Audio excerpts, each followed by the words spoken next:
Assalamualaikum warahmatullahi wabarakatuh. Shalom, Om Swastiastu, Namo Buddhaya, Salam Kebajikan. Perkenalkan, saya Rosyana Bella, NPM 23210224 dari Prodi Akuntansi kelas 03. Di sini saya akan menyampaikan materi yang berjudul Standar Profesional Akuntan Publik dan Kode Etik Profesi Akuntan Publik. Standar Profesional Akuntan Publik atau juga disebut SPAP adalah standar profesional yang pedoman resminya ditetapkan oleh Institut Akuntan Publik Indonesia atau IAPI yang harus dipatuhi oleh akuntan publik dalam melaksanakan jasa profesional, khususnya jasa audit dan asuran. SPAP bertujuan juga untuk yang pertama menjamin kualitas jasa audit, yang kedua meningkatkan kepercayaan publik, yang ketiga menjadi acuan tanggung jawab profesional auditor. Adapun struktur SPAP, yang pertama ada standar audit atau SA, standar yang mengatur pelaksanaan audit atas laporan keuangan historis. Standar audit menjadi pedoman akuntan publik dalam merencanakan, melaksanakan, dan melaporkan hasil audit. Yang kedua ada standar asuran and judgment atau SAE, standar untuk jasa asuran selain audit dan review laporan keuangan historis. Objek asuran bisa berupa sistem, proses, atau informasi non-keuangan. Yang ketiga ada standar jasa review atau SJAR, standar yang mengatur review laporan keuangan dengan prosedur lebih terbatas dibanding audit.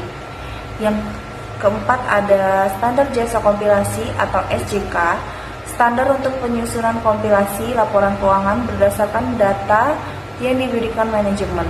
Yang terakhir ada standar pengendalian mutu atau SPM, standar yang mengatur sistem pengendalian.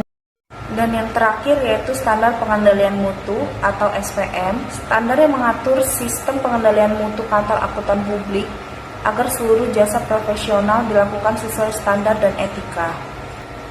Prinsip dasar dalam SPAP dalam menjalankan audit akuntan publik harus yang pertama memiliki kompetensi profesional, yang kedua bersikap independen, yang ketiga menggunakan kemahiran profesional dengan cepat, yang keempat mengumpulkan bukti audit yang cukup dan tepat, yang terakhir menyusun laporan audit sesuai standar.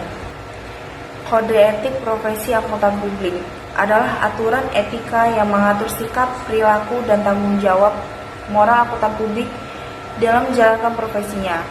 Kode etik ini ditetapkan oleh IAPI dan wajib dipatuhi oleh seluruh akuntan publik di Indonesia.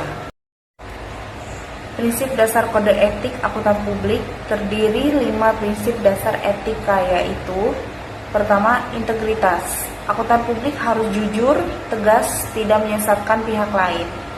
Yang kedua, objektivitas. Akuntan publik harus bebas dari konflik kepentingan, tidak dipengaruhi tekanan pihak lain. Yang ketiga, kompetensi profesional dan kehati-hatian. Akuntan publik harus memiliki keahlian yang memadai, selalu memperbarui pengetahuan, bekerja secara cermat dan teliti. Yang keempat, kerahasiaan. Akuntan publik wajib menjaga kerahasiaan informasi klien, tidak menggunakan informasi untuk kepentingan pribadi. Yang terakhir, perilaku profesional. Akuntan publik harus mematuhi peraturan perundang-undangan, menjaga nama baik profesi, dan menghindari tindakan yang merugikan profesi. Ancaman terhadap kepatuhan kode etik. Ancaman yang dapat memengaruhi independensi dan etika auditor antara lain yang pertama, ancaman kepentingan pribadi, ancaman penilaian diri sendiri, yang ketiga, ancaman advokasi, yang keempat, ancaman kedekatan, yang kelima, ancaman intimidasi. Untuk mengatasi ancaman tersebut, akuntan publik harus menerapkan pengaman atau safeguard. Perbedaan SPAP dan kode etik profesi. Secara aspek, SPAP memiliki sifat teknis dan prosedural, kode etik memiliki sifat moral dan perilaku. Dalam fokus, SPAP memiliki cara melakukan pekerjaan audit, dan kode etik memiliki sikap dan etika profesional. Tujuan dari SPAP yaitu kualitas hasil audit, dan tujuan dari kode etik yaitu kepercayaan publik. Perbedaan sanksi dari SPAP dan kode etik yaitu SPAP profesional dan kode etik etika dan disiplin. Sekian materi yang dapat saya sampaikan. Saya ucapkan terima kasih.